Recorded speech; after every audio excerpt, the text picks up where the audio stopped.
उस रात दिल्ली की सर्द हवा कुछ अलग ही कहानी सुना रही थी। रात के लगभग 2 बज रहे थे। साउथ ब्लॉक की एक खिड़की में अभी भी रोशनी जल रही थी। अंदर एक आदमी बैठा था, शांत, गंभीर, लेकिन उसकी आंखों में ऐसी गहराई थी जैसे उसने वो सब देखा हो जो आम इंसान सोच भी नहीं सकता। फोन की घंटी बजी। उसने रिसीवर उठाया।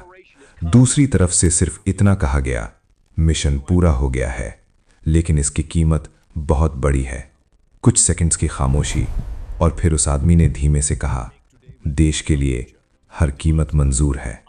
यह कोई फिल्मी डायलॉग नहीं था, यह हकीकत थी। लेकिन सवाल यह है, कौन था वो आदमी, कौन सा मिशन, और क्यों आज भी उसकी असली कहानियां दुनिया से छुपी हुई हैं। आज हम आपको लेके चलेंगे एक ऐसे भारतीय अंडरकवर एजेंट की जिंदगी में जिसे दुश्मन देश भी नाम से नहीं बल्कि डर से पहचानते हैं।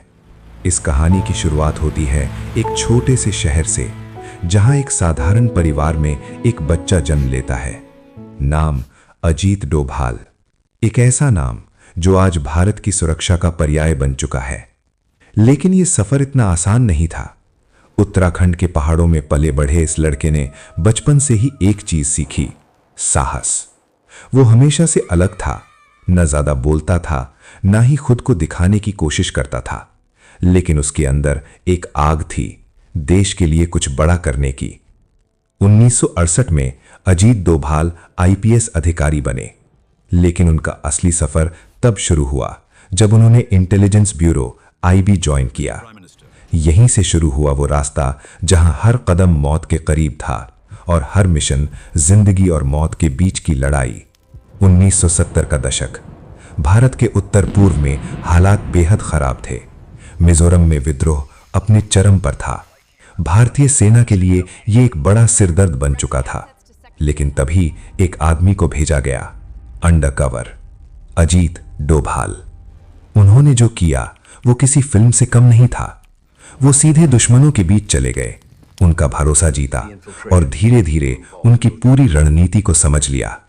इतना ही नहीं, उन्होंने विद्रोही संगठन के कई बड़े कमांडरों को भारत के पक्ष में कर लिया। यह कोई गोली चलाकर जीती गई लड़ाई नहीं थी, यह दिमाग से जीती गई जंग थी। अब आता है वो हिस्सा जिसे सुनकर शायद आपको यकीन ही ना हो। अजीत डोभाल ने पाकिस्तान में 7 साल तक अंडरकवर रहकर काम किया। हाँ, 7 साल। वो एक आम नागरिक बनकर रहे, अपनी पहचान पूरी तरह बदलकर। कहा जाता है कि उन्होंने खुद को एक मुस्लिम व्यक्ति के रूप में ढाल लिया था। यहां तक कि अपनी पहचान को छुपाने के लिए उन्होंने अपने शरीर पर भी बदलाव करवाया। सोचिए, एक आदमी दुश्मन देश में, हर दिन मौत के साए में, और फिर भी शांत। उन्होंने वहां से भारत के लिए बेहद अहम जानकारियां जुटाई, आईएसआई की गतिविधियां, आतंकी नेटवर्क और उनके भविष्य के प्लान। अगर उनकी पहचान खुल जाती तो शायद उनका नाम आज हम कभी नहीं सुन पाते। 1988, पंजाब, अमृतसर का स्वर्ण मंदिर आतंकवादियों के कब्जे में था। देश के लिए यह बेहद संवेदनशील स्थिति थी।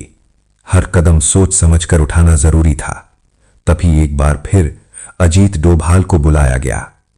उन्होंने खुद को एक रिक्शा चालक के रूप में बदल लिया और मंदिर के अंदर तक पहुंच गए। हाँ, जहां जाने से सेना भी डर रही थी, वहां वो अकेले चले गए। उन्होंने अंदर की हर जानकारी बाहर भेजी। कितने आतंकवादी हैं, कहां छुपे हैं, उनके पास क्या हथियार है। इसी जानकारी के आधार पर ऑपरेशन ब्लैक थंडर सफल हुआ। और सबसे बड़ी बात, इस बार बिना बड़े नुकसान के।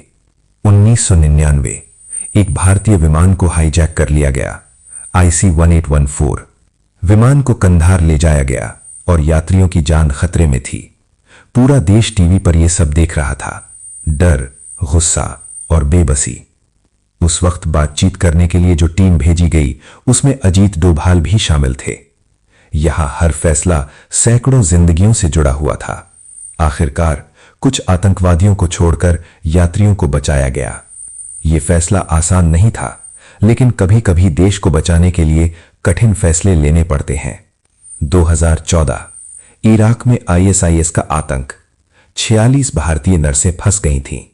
पूरी दुनिया डर रही थी। कोई भी सीधे आईएसआईएस से बात करने की हिम्मत नहीं कर रहा था। लेकिन एक बार फिर अजीत डोभाल आगे आए। उन्होंने खुद इराक जाकर बातचीत की और बिना किसी नुकसान के सभी नर्सों को वापस भारत लाया।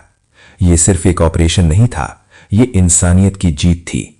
2016 उरी हमला। पूरा देश गुस्से में था। इस बार जवाब देना जरूरी था, और वो भी ऐसा जो दुश्मन कभी न भूले। सर्जिकल स्ट्राइक की योजना बनी और इसके पीछे जो दिमाग था वो था अजीत डोभाल।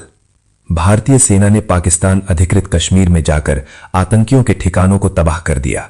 यह सिर्फ एक हमला नहीं था, यह एक संदेश था। भारत अब चुप नहीं बैठेगा। आपने फिल्मों में बहुत से हीरो देखे होंगे, लेकिन असली हीरो वो होते हैं जो पर्दे के पीछे काम करते हैं। अजीत डोभाल ने कभी खुद को सामने नहीं लाया, ना ही कभी अपने मिशनों का श्रेय लिया, क्योंकि उनके लिए सबसे बड़ा इनाम था देश की सुरक्षा। आज भी जब भारत की सुरक्षा की बात होती है तो एक नाम अपने आप सामने आ जाता है, अजीत डोभाल। लेकिन उनकी कहानी सिर्फ एक व्यक्ति की नहीं है, ये उन सभी गुप्त एजेंट्स की कहानी है जो बिना नाम बिना पहचान देश के लिए अपनी जान तक दांव पर लगा देते हैं। जब आप रात को चैन से सोते हैं तो क्या आपने कभी सोचा है कि कहीं ना कहीं कोई एक इंसान आपकी उस नींद की कीमत चुका रहा है? यही है भारत के सबसे खतरनाक अंडरकवर एजेंट की असली कहानी। एक ऐसा नाम जिसे इतिहास हमेशा याद रखेगा।